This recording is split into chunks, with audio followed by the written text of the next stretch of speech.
Que hablaba guaraní se le llamaba guarango, y yo fui uno de ellos, o sea que soy uno de ellos.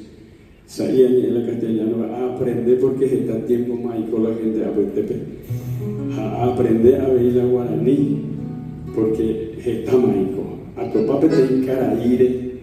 Ya fue, ¿cuánto tiempo hace, doctor, que nos encontramos? 6 meses.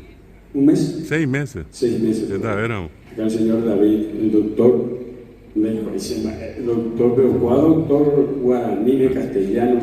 A mí viene inglés, a doctor medicina, a mí viene a cuál caraía esa mo a tu paje, se ve acontecimientos.